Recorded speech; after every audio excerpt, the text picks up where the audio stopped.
Hi, I'm Zibby Owens, and you're listening to Moms Don't Have Time to Read Books. This 30-minute podcast features a new author interviewed by me every single day, 365 days a year, for about 30 minutes. I am also the publisher for Zibby Books, which publishes 12 books a year in fiction and memoir. Our books are already out now. You can check it out on zibbybooks.com. And we have a magazine called Zibby Mag, where we have lots of wonderful essays and lifestyle features. That's at zibbymag.com. We have classes at zibbyclasses.com. And I recently opened a bookstore in LA called Zibby's Bookshop at 1113 Montana Avenue at 11th Street in Santa Monica. I hope that you are able to enjoy some of our other offerings. But this here podcast is the basis of all of it and started in 2018. And no matter what I do, this is basically my favorite thing. Enjoy.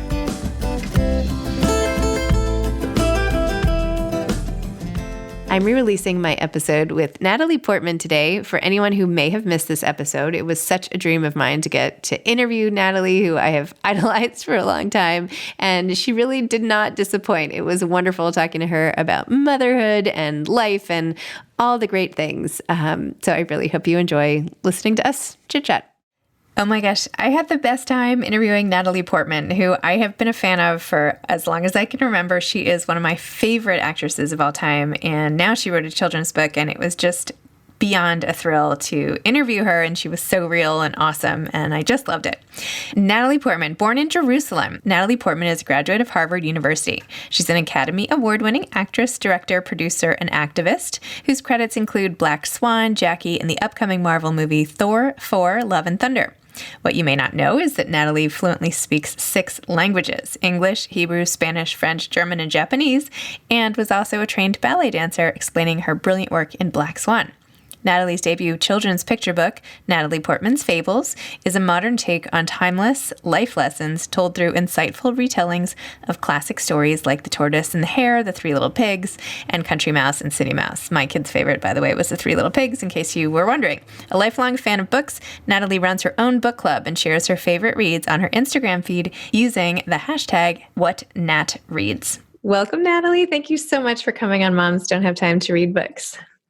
Thank you so much for having me. Okay, I read Fables to my kids. They were obsessed. They loved it. And I don't say that all the time. I have lots of children's books, and sometimes, your kids just like relate to ones or they don't. And my daughter was like, "You're talking to the woman who wrote the new Three Little Pigs?" So they thought that was the coolest. Oh, I appreciate that so much. Thank you.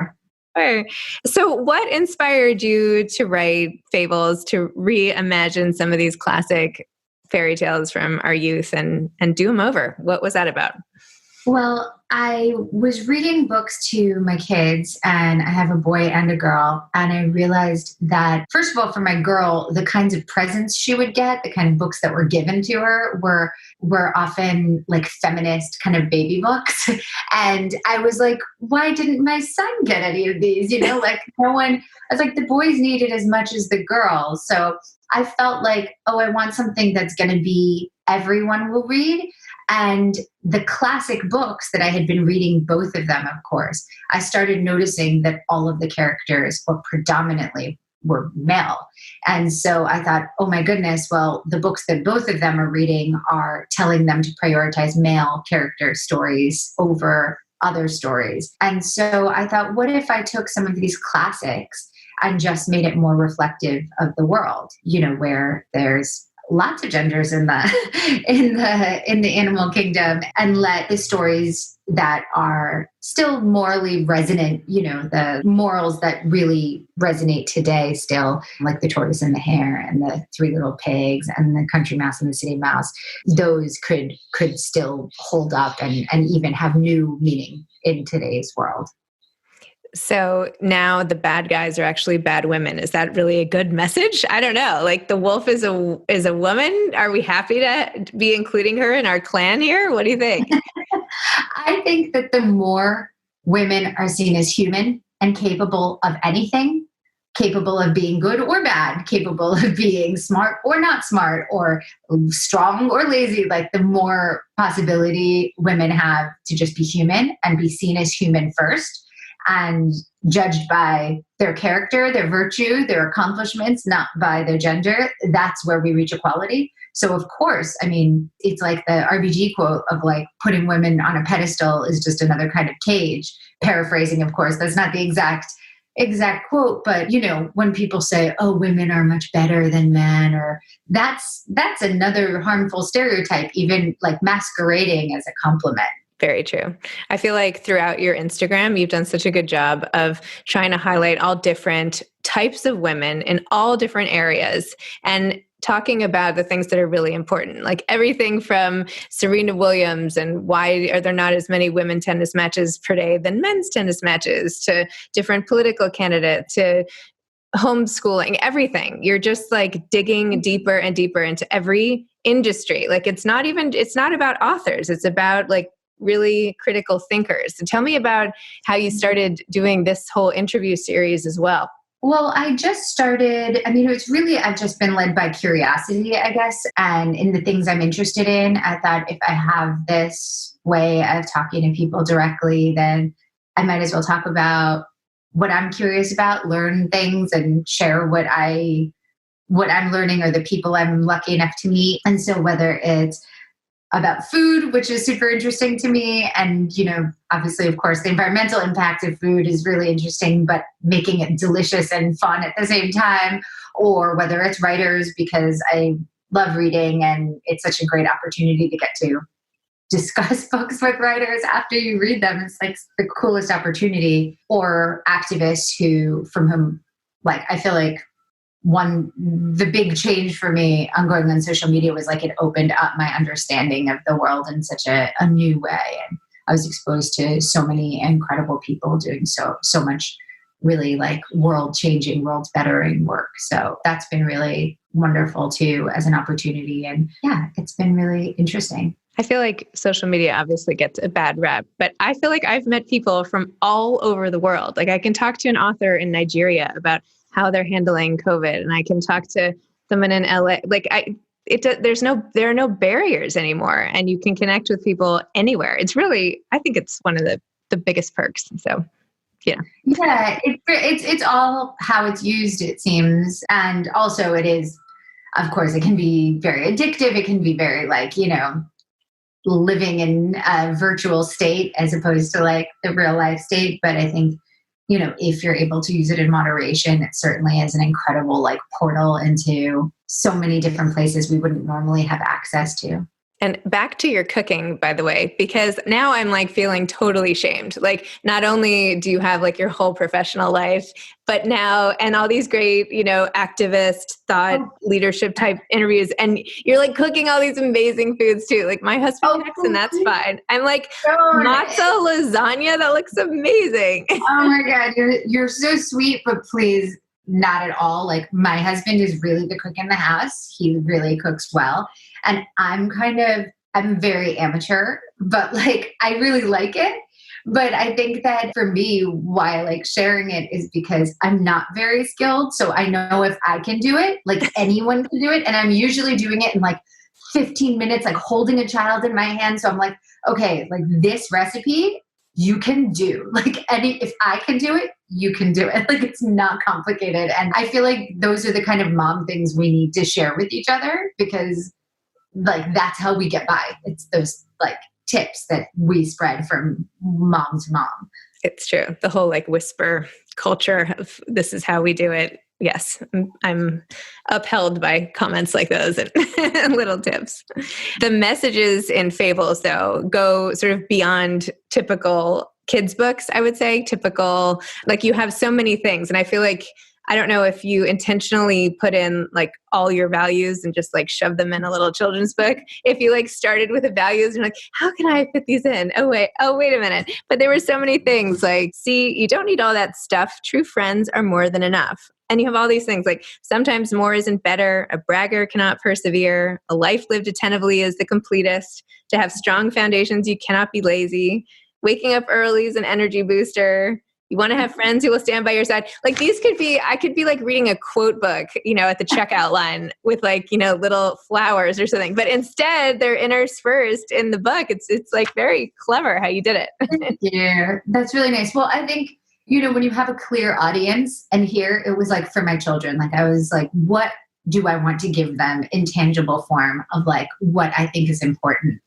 And so, I mean, it's not all in there, but certainly there's a lot that I care about that I wanted to give to them, and secondly, I find that reading books to kids, it's kind of the only time I read books over and over and over again, where I'll read, because my kids both have had favorites over the years, and they make me read a book 100 times in a row, and so it really gets into you, and as a parent, like, you kind of want that to be meaningful. And so there's certain things I feel like I even wrote for myself, like in The Tortoise and the Hare, that it was like, honey moves slowly, but it is the sweetest, a life lived attentively is the completest, because it's like the attention, it's so noisy, it's so busy, you're running around all the time, and then like, that when you really pay attention, when you really like focus, when you really spend time, when you take things slowly, is like a true expression of love and meaning. Like, that's where you're like most fulfillment.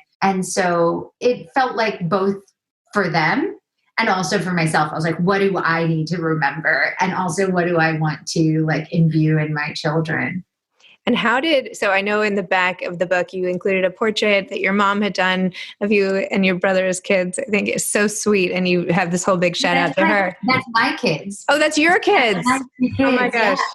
Yeah. My son and my daughter that she drew. Oh, so sweet. So tell me about like, what did she do right? What do you think like she did in her parenting to you that gave you the values that you're now passing on to your kids? Or maybe not, maybe it's like a reaction against, but.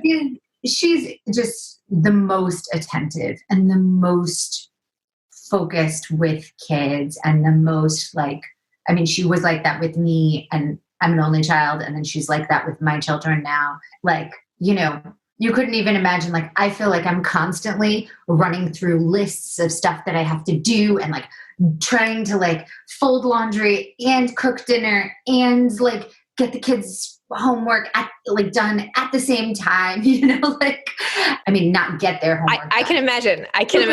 Yes. Doing it. Yes. I mean, I only have one kid doing homework right now. My little one is in preschool, but really it's definitely like, I feel so scattered as a mother. Like, I feel like that's like the central characteristic. And my mother, I always felt that she was just so focused and present and attentive, and like, so I try and conjure her energy, which I don't have.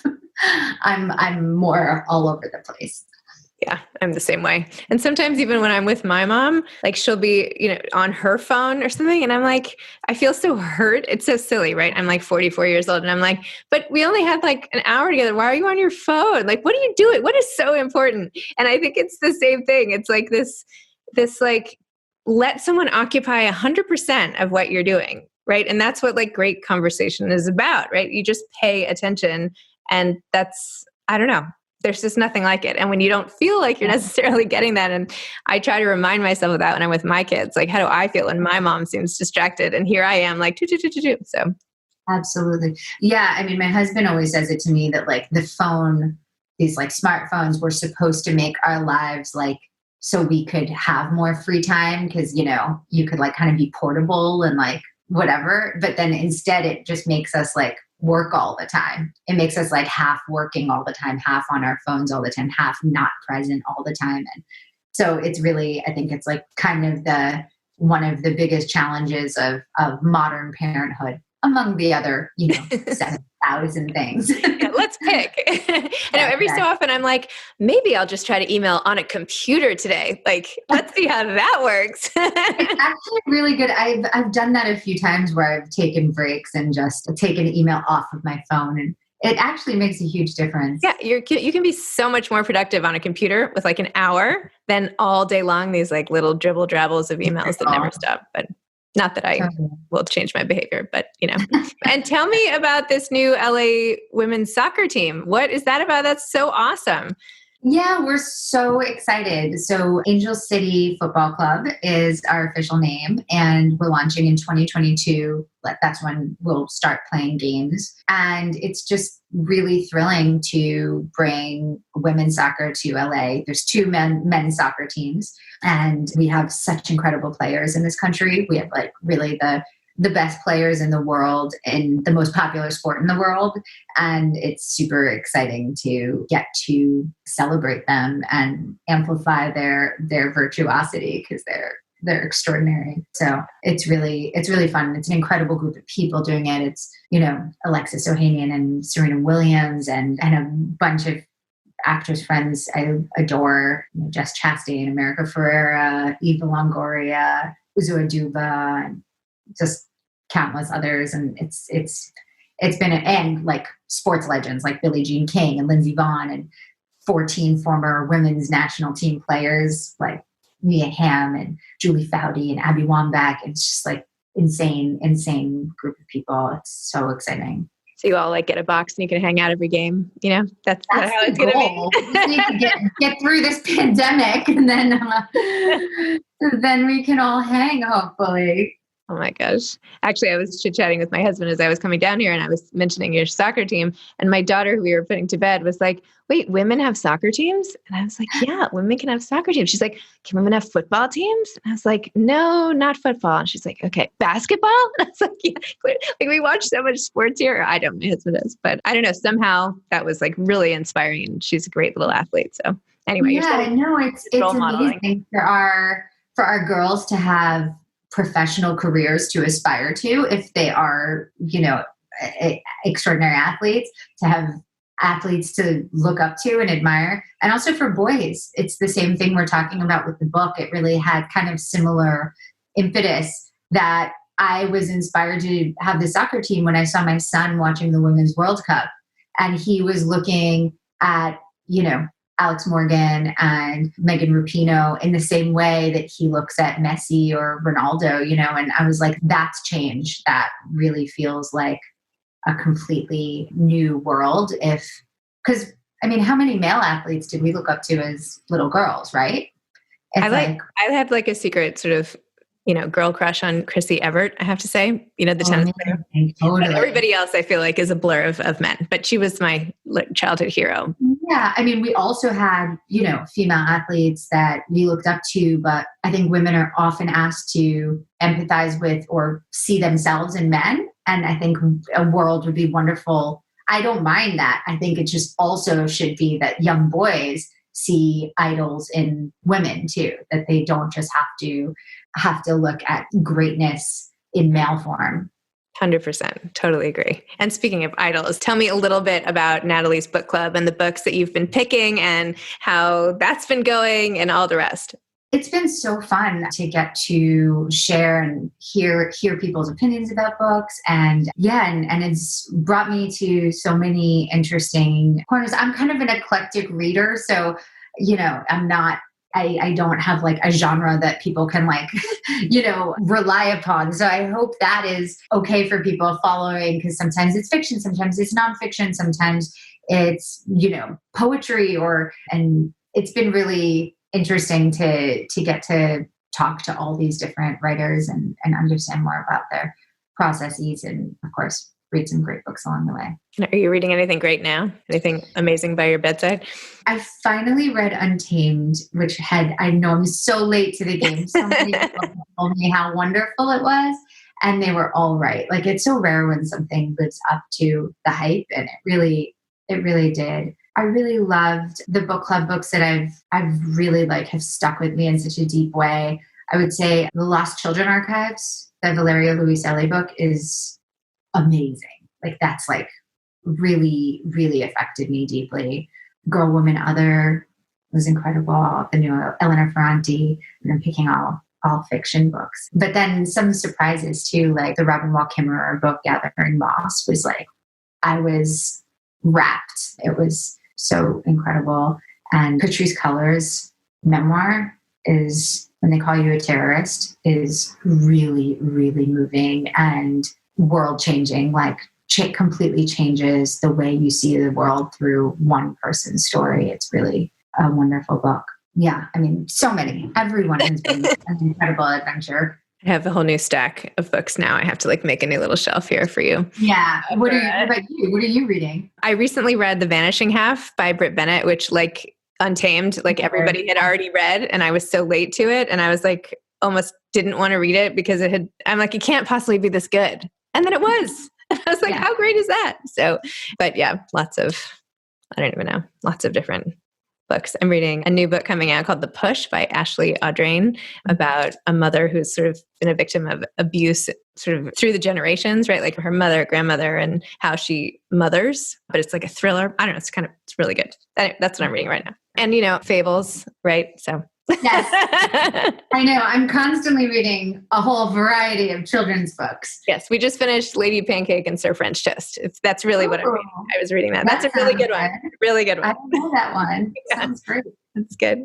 So do you have any advice, I would say both to aspiring authors and especially children's authors, but also just people who want to emulate your activism and how to make a difference in terms of advocating for women, especially in getting equal footing? So for books, I mean, I think it's really for kids' books, you just have to imagine and maybe practice with kids what keeps their attention.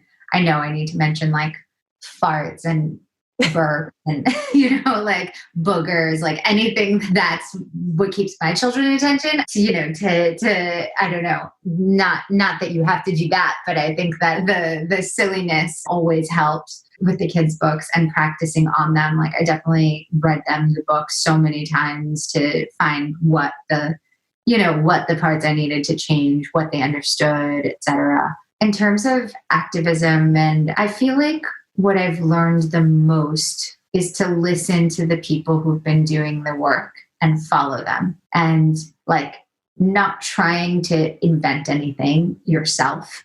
Like find the people who are because there are a lot of people who are doing it really well. Not to put anyone down. Like obviously, if you want to devote your life to it, go do it.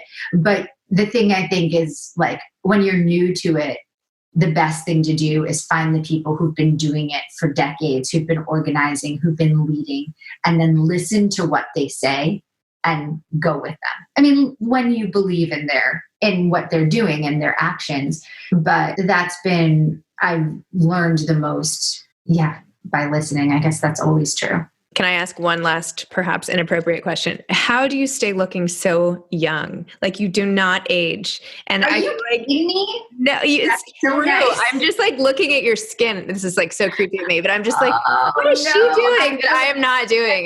Because all I do is go like, look at all these, like, I have like lines everywhere, every day, new ones. But I'm like trying to just embrace it and like feel like I earned it. Like, I don't know. My best friend and I were like talking last night. We're both turning 40 this year. And she was like, 40. And I was like, no, 40, like that's like an achievement. Like, how many people like don't get to reach this? Like, how lucky are we? And how cool is this? And look what we did to get here. And like, this is amazing. And, it's, I don't know. I feel like, I don't want to look inexperienced. I'm not inexperienced. I am full of experience. I am full of joy and wisdom and curiosity. And if that's what, my lines represent, then like, great. Let that be a signal. Awesome. And I don't know. I think, looking young is overrated. Thank you. That was just what I needed to hear tonight. So thank you for that. Yes. Looking young is overrated. Wasted on the young. Yeah, forget it. No, let them enjoy it. Yeah. That's the best part about being young. You don't know anything at that point. So like, I don't know, being young was like so painful for me. Like, I feel like it's such like a painful, not knowing, searching, figuring it out, feeling uncomfortable in my own skin time. Like, give them the clear skin. That's true. They can have it. It's the bonus prize for having to deal with all no clue what's coming next. And, nothing being settled at all. And every day is a question mark. Now we have everything settled. And here come the lines. So fine. Or for me. Exactly. Anyway, awesome. Well, Natalie, thank you so much. Thanks for all your time. And I really appreciate it. That was really fun. So thank you. You too. And be well. I hope everything. Yeah. Thank you. Stay safe. Okay. Yeah. All right. Bye. Bye-bye. Thanks for listening to this episode of Moms Don't Have Time to Read Books. Don't forget to follow me on Instagram at Zibby Owens and at Moms Don't Have Time to Read Books. Also sign up for my newsletter at zibbyowens.com and sign up for my virtual book club and meet lots of authors on Zoom every other week. Thanks so much to Steve and Ryan at Texture Sound for the sound editing. And thank you to Morning Moon Productions for providing this fantastic intro and outro music.